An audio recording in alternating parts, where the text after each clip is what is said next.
People do crazy things for money, and throughout history, they have also used crazy things as money. Cows, stones, and gold coins that weigh 100 kilograms have all served as currency. Naturally, as soon as a new form of currency pops into circulation, a new form of criminal will begin trying to knock it off, with the exception of cows. I couldn't find any historical references to criminals trying to pass fake cows as cash. Bottom line, for thousands of years, money has made the world go round and made people go nuts. Cows are the oldest currency in the world. Cows were domesticated in roughly 9000 BC, and people began using them as currency almost immediately. In fact, in parts of Africa, cows are still used as money. A couple of years ago, a South African software developer created a firestorm when he developed an app to assess a woman's lobola, or bride price, as a combination of cash and cattle. According to that app, a 25-year-old woman with a job who considers herself to be very beautiful and has both children and a high school certificate would command a price of $500 and no cows on the marital market. After being appropriately perceived as offensive, sexist, and degrading to women, the app was updated to include a groom price as well. Classy move. The oldest bank still in operation today isn't exactly a mountain of piety. The Monte dei Pieta was founded in 1472 in what was then the Republic of Siena. In 1624, when the bank was incorporated into Tuscany, it was given the current name Banco Monte dei Paschi di Siena. The bank's beautiful headquarters in Siena look like the perfect setting for a Hollywood heist movie. In fact, the building has seen its fair share of high-level drama and scandal over the years. In 2013, it was revealed that mismanagement, fraud, poor investments, and misinformation had left the bank in financial ruin and in need of a bailout. As I write this, the Monte dei Paschi di Siena's future is still up in the air. The U.S. Secret Service protects more money than presidents. According to secretservice.gov, the U.S. Secret Service, the organization we most often associate with protecting the personal safety of the President of the United States, was created on July 5, 1865 in Washington, D.C. to suppress counterfeit currency.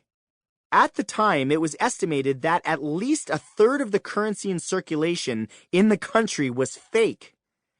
The Secret Service didn't begin to take on presidential protection until 1902, which is too bad because, ironically, President Lincoln was assassinated by John Wilkes Booth the day Lincoln established the Secret Service.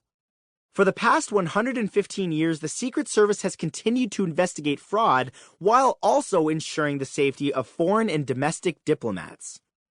From 2003 to 2008, the organization made nearly 29,000 arrests for counterfeiting, cybercrime, and financial crimes, and seized nearly $300 million in counterfeit currency while preventing nearly $12 billion in losses.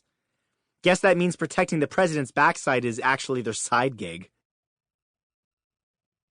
A tale of two counterfeiters, old school and bold school. In 1938, some funny money started turning up around Manhattan. The counterfeit bills were unique for a few different reasons. They were very poorly executed, they were used infrequently, no more than 50 per month, and they were all $1 bills. Most counterfeiters during that time, and most other times, favored larger bills. After all, if you were going to risk imprisonment, conventional wisdom said that you might want to manufacture more than just petty cash.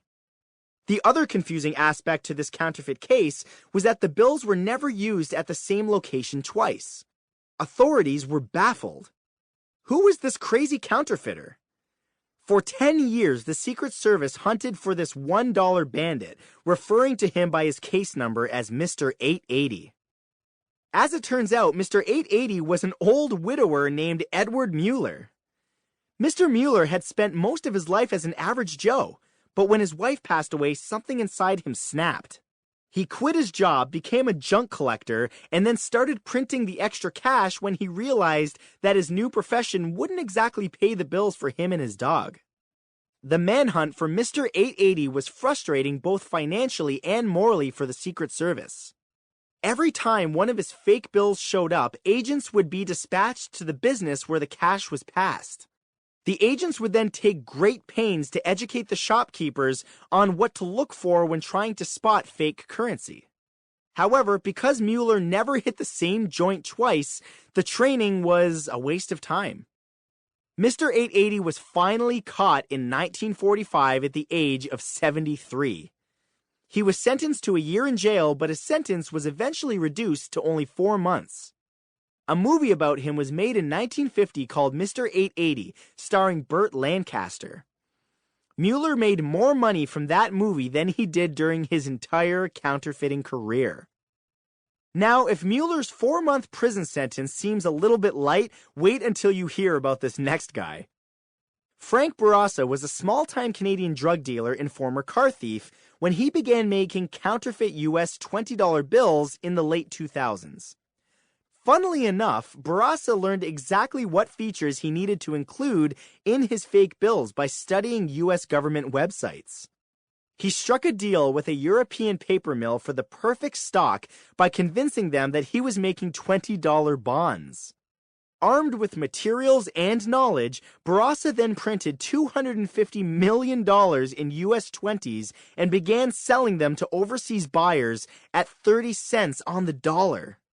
Eventually, he sold to an undercover agent and was arrested for counterfeiting in 2014. But that's when Bourassa's story really gets interesting. Upon arresting Bourassa at his home, police found roughly $1 million in counterfeit bills. Over the next couple months, as Canadian and U.S. forces searched for more fake cash, Bourassa struck a deal with his prosecutors. He would turn over an additional $200 million if they agreed to let him off with time served. In the end, the prospect of keeping the fake $200 million out of circulation was too good to pass up, and the authorities let Bourassa go free.